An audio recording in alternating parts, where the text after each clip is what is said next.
Assalamu alaikum everyone. Welcome to King's English YouTube channel Basic English Grammar Day 13. তো day 13 এ আমরা শিখব abstract noun, countable noun, uncountable noun. তো আমরা day 11 এবং 12 শিখেছিলাম নাউন কত প্রকার, নাউনের ক্লাসিফিকেশন শিখেছিলাম। তো নাউন হচ্ছে প্রধানত দুই প্রকার, concrete noun, abstract noun. Concrete noun আবার কয় প্রকার? 4 প্রকার। ওকে, আর অ্যাবস্ট্রাক্ট নাউন, কনক্রিট নাউনের 4 প্রকার আর অ্যাবস্ট্রাক্ট নাউন তাহলে কয় প্রকার হলো? 5 প্রকার। যদি কেউ জিজ্ঞেস করে যে নাউন কত প্রকার, নাউন সর্বমোট কত প্রকার, তাহলে তোমরা বলবা সর্বমোট হচ্ছে 5 প্রকার। ওকে, তো আজকে আমরা অ্যাবস্ট্রাক্ট নাউন শিখব। তো এখন দেখো অ্যাবস্ট্রাক্ট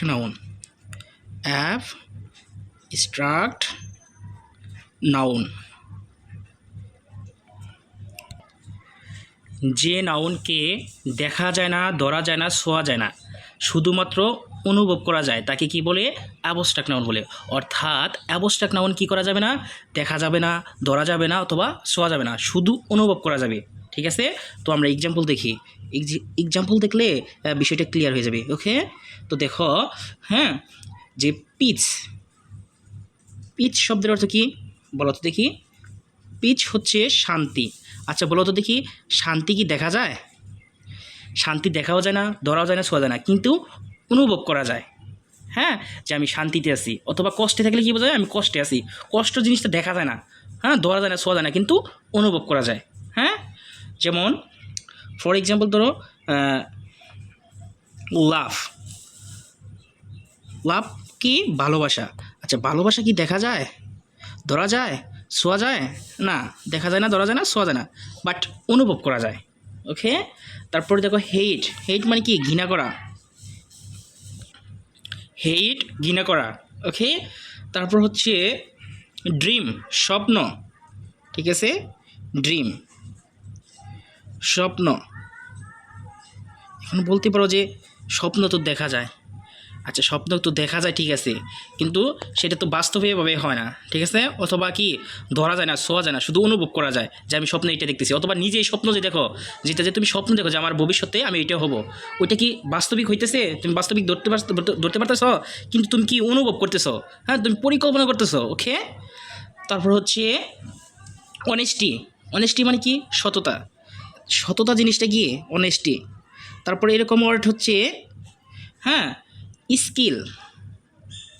ওকে, তারপর হচ্ছে ধরো বিলিভ মানে বিশ্বাস,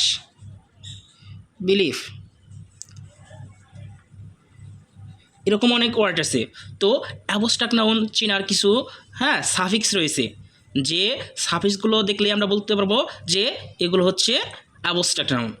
ওকে, অ্যাবস্ট্রাক্ট নাউনের শেষে সাধারণত যে সাফিক্সগুলো বেশি দেখা যায়, শন, TION। ওকে, মানে শব্দের একটা ওয়ার্ডের শেষে TION যদি যুক্ত থাকে তাহলে সাধারণত সেটা কি হয়? অ্যাবস্ট্রাক্ট নাউন হয়। তারপর ISM, ITY, এই যে মেন্ট, MENT, মেন্ট, হ্যাঁ, নেস, NESS, নেস, এইজ, অ্যাঞ্চ, ইঞ্চ, শিপ ইত্যাদি। যদি এগুলো কোনো ওয়ার্ডের শেষে যুক্ত থাকে সাধারণত সেগুলো কি হয়? অ্যাবস্ট্রাক্ট নাউন হয়। তো দেখো উদাহরণস্বরূপ একটা দেখো এক্সাম্পল।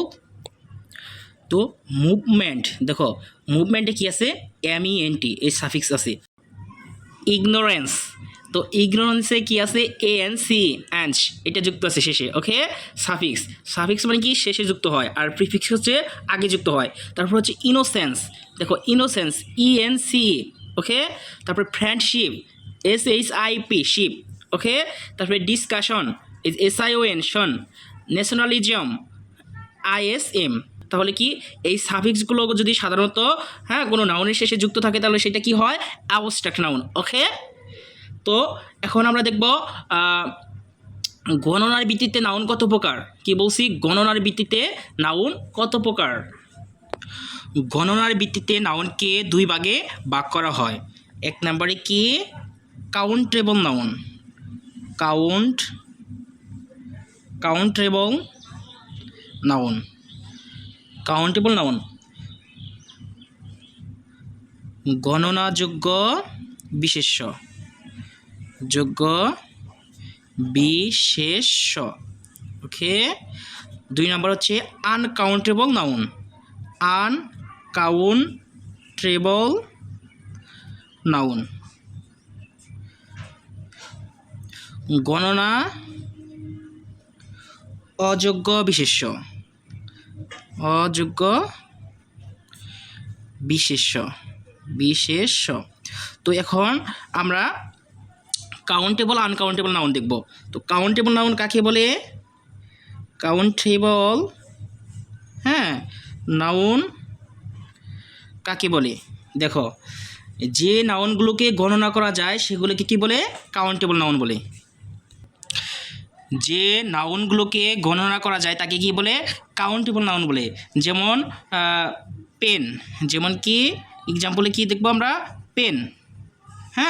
তারপর হচ্ছে ট্রেবল, ট্রেবেল। তারপর হচ্ছে কি মোবাইল, মোবাইল। তারপরে ক্যাট, ওকে, ইত্যাদি। তাহলে দেখো এগুলো কি গণনা করা যায় না? যেমন হচ্ছে এ পেন, একটি কলম, 2 পেন্স, 2টি কলম, এরকম 3 পেন্স অথবা পেন্স। ওকে, তারপর টেবল, এ টেবল, 2 টেবলস, অর্থাৎ একটি টেবিল, 2টি টেবিল, এভাবে গণনা করা যায়। এগুলো সবগুলো কি গণনা করা যায়। অর্থাৎ যে নাউনগুলো গণনার যোগ্য সেটাই হচ্ছে কাউন্টেবল নাউন। ওকে, এখন আমরা দেখব আনকাউন্টেবল নাউন। তো আনকাউন্টেবল নাউন কাকে বলে? দেখো, আনকাউন্টেবল নাউন কি? যে নাউনগুলোকে গণনা করা যায় না তাকে কি বলে? আনকাউন্টেবল নাউন বলে। ওকে, যথা কি, ফর এক্সাম্পল দেখো রাইস, রাইস হচ্ছে কি? রাইস, চাউল। চাউল কি গণনা করা যায়? গণনার যোগ্য? তোমার এটা তো গণনার যোগ্য না। ওকে, মানে ওজন করা যায়। তারপর হচ্ছে কি ইনফরমেশন, ইনফরমেশন, ইনফরমেশন।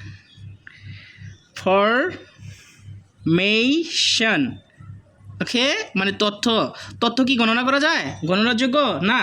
তারপর হচ্ছে কি এরকম অনেক ওয়ার্ড আছে, যেমন হচ্ছে পারমিশন, অনুমতি। ওকে, সিনারি, দৃশ্য। দেখো এই যে সিনারি, সিনারি, সিনারি হচ্ছে কি? দৃশ্য। এই দৃশ্য কি গণনা করা যায়? না, গণনা করা যায় না। অর্থাৎ যে নাউনগুলোকে গণনা করা যায় না, যাহা গণনার যোগ্য নয়, তাহাই হচ্ছে আনকাউন্টেবল নাউন। ওকে, আশা করি তোমরা বিষয়টা তোমাদের ক্লিয়ার হয়েছে। তো আজ এই পর্যন্তই, দেখা হবে নেক্সট ক্লাসে। সে পর্যন্ত সাথেই থাকো। Keep sting, you will win ইনশাআল্লাহ। আসসালামু আলাইকুম রহমতুল্লাহি ওয়া বারাকাতুহু। পড়ার সময় পড়তে হবে।